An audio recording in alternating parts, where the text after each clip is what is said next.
A Grécia Antiga, à primeira vista, parece um lugar incrível. É o berço da democracia, possui um cenário artístico florescente, uma mitologia rica e uma arquitetura espetacular. Figuras intelectuais proeminentes como Aristóteles e Platão deram saltos significativos no pensamento científico. A terra era fértil e o vinho fluía como água. Mas será que era realmente assim? Bem-vindo ao Roteiro Histórico. Hoje exploraremos o lado sombrio da Grécia Antiga e por que a vida lá provavelmente não seria tão fácil. Uma cultura militarizada. Apesar da presença de democracia e filosofia, os gregos ainda eram propensos à guerra. Por volta de 500 anos antes de Cristo, eles começaram a depender fortemente de mercenários estrangeiros para lutar em muitas de suas batalhas. No entanto, antes disso, os cidadãos comuns eram os principais combatentes. Durante a Grécia Arcaica, entre 800 e 500 anos antes de Cristo, milícias de meio período eram formadas, o que significava que fazendeiros e trabalhadores comuns provavelmente seriam convocados para lutar. As batalhas entre as cidades-estado gregas, nos primórdios da guerra, ocorriam durante o verão, e os sobreviventes retornavam às suas vidas cotidianas e preparavam-se para a colheita. Isso tornava a guerra altamente perigosa na época, já que muitos cidadãos tinham que arcar com os custos de seu próprio equipamento. Para os mais pobres, isso significava entrar na batalha com pouca proteção. Aqueles com recurso financeiro podiam adquirir ou herdar armaduras de suas famílias e se tornar hoplitas, soldados de infantaria que carregavam lanças, escudos e armaduras. A introdução dos hoplitas na guerra grega aconteceu por volta de 600 anos antes de Cristo. Penalidades mortais. Se você vivesse em Atenas durante o século 7 a.C., poderia ser condenado à morte por roubar um simples repolho. Por volta de 621 a.C., as leis dracônicas entravam em vigor e Atenas estabeleceu sua primeira constituição escrita.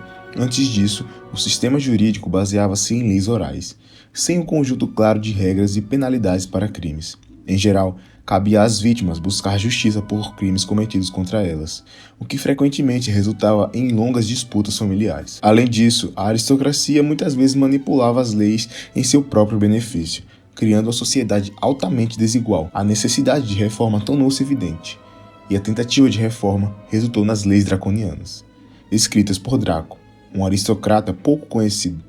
Infelizmente, essas leis não conseguiram eliminar a desigualdade entre a aristocracia e o povo comum. Elas estabeleceram um sistema de escravidão por dívida, permitindo que proprietários ricos escravizassem inquilinos endividados.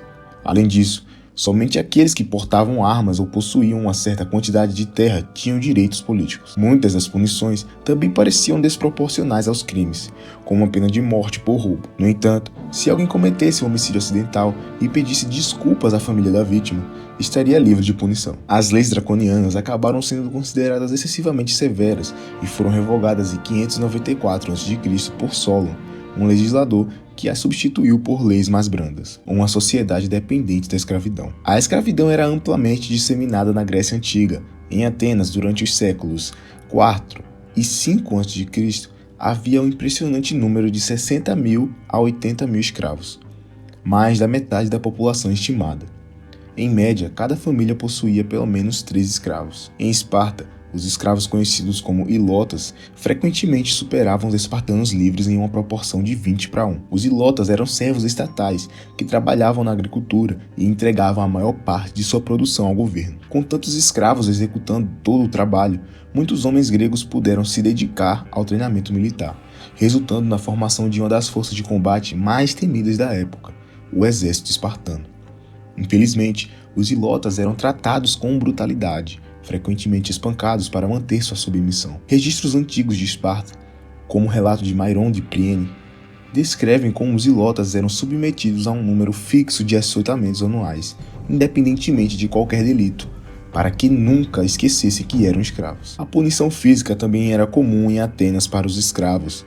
Um proeminente estadista ateniense chegou a afirmar que o corpo de um escravo é responsável por todos os seus crimes, sendo o castigo corporal a pena final infligida a um homem livre. Existiam várias maneiras de se tornar um escravo na Grécia Antiga: nascimento, captura em guerra ou endividamento. A escravidão por dívida era um sistema em que indivíduos podiam ser escravizados e forçados a trabalhar até que suas dívidas fossem pagas. Uma epidemia mortal. Se você vivesse em Atenas por volta de 430 a.C., havia uma chance em 3 de você morrer devido a uma epidemia misteriosa. Durante o cerco de Atenas por Esparta durante a Guerra do Peloponeso, Um surto desconhecido ceifou a vida de mais de um terço da população. A causa exata da epidemia permanece um mistério até hoje. Algumas teorias sugerem tifo, gripe, sarampo ou até mesmo ebola. O historiador Tucídides acreditava que a praga poderia ter se originado na África, espalhando-se pelo Império Persa antes de atingir a Atenas. Os sintomas incluíam febre, olhos inflamados, hemorragia oral e insuficiência respiratória. O surto desencadeou o caos em Atenas, resultando na morte de quase 100 mil pessoas. Uma tragédia que foi exacerbada pelo cerco espartano. Essa situação deixou Atenas em ruínas e sinalizou o fim de sua Idade de Ouro, com a cidade eventualmente sendo absorvida por Esparta, cerca de 25 anos depois. Cosméticos perigosos. Se você fosse uma mulher vivendo na Grécia Antiga e desejasse usar maquiagem, provavelmente estaria aplicando chumbo em seu rosto. O chumbo era um ingrediente comum nos cosméticos gregos antigos. A própria palavra cosmético tem origem grega, derivada de cosmética, que significa embelezamento. Embora os escritores gregos, principalmente os homens, frequentemente desaprovem o uso de cosméticos, associando-o principalmente às prostitutas e mulheres de classe baixa, hoje é amplamente aceito que mulheres de todas as classes, e até mesmo alguns homens, usavam maquiagem para realçar suas características e iluminar a pele. No entanto, a pasta de chumbo frequentemente causava desfigurações e cicatrizes terríveis, corroendo a pele e causando doenças. Em um ciclo vicioso, as pessoas aplicavam camadas cada vez mais espessas para esconder os danos que já haviam sido causados. Tais eram os sacrifícios feitos em nome da beleza. O colapso da Idade do Bronze. Se você vivesse na Grécia Antiga no início de sua história, por volta de 1177 a.C., havia uma boa chance de morrer de fome ou ser atacado por piratas.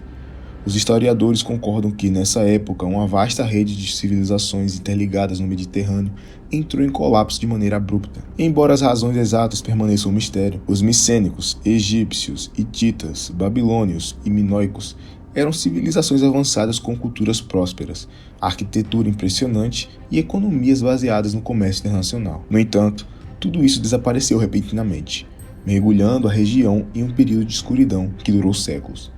Algumas evidências sugerem que uma seca de 300 anos pode ter levado à fome, à escassez de alimentos e a uma perda massiva de vidas. Com a escassez de alimentos, essas civilizações entraram em guerra e gradualmente se autodestruíram.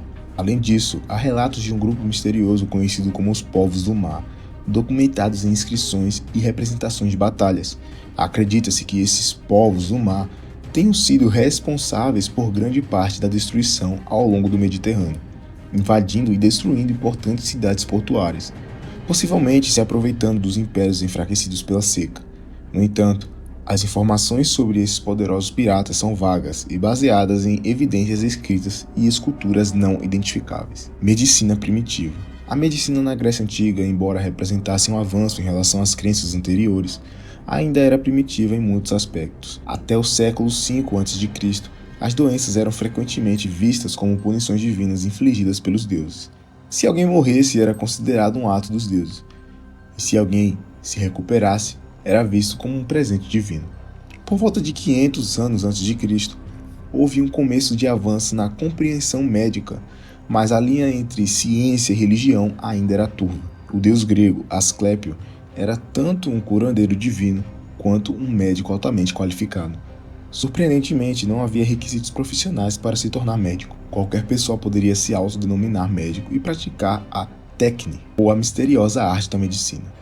Em muitos casos, a sangria era prescrita como tratamento. Os gregos antigos eram grandes adeptos dessa prática.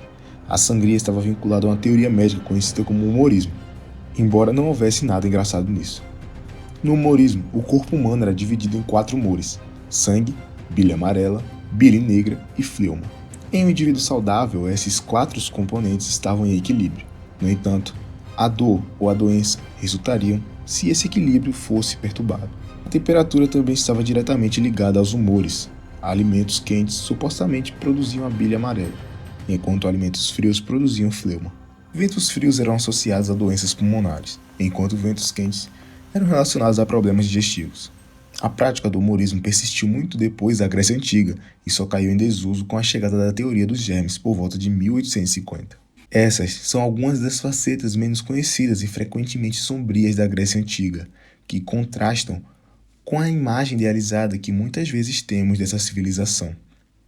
A história está repleta de nuances e complexidades que nos permitem explorar e aprender com as experiências do passado. E chega ao fim mais um roteiro histórico. Espero que você tenha aprendido com esse vídeo. Se você quer saber de mais alguma curiosidade histórica, por favor nos fale nos comentários. Até a próxima.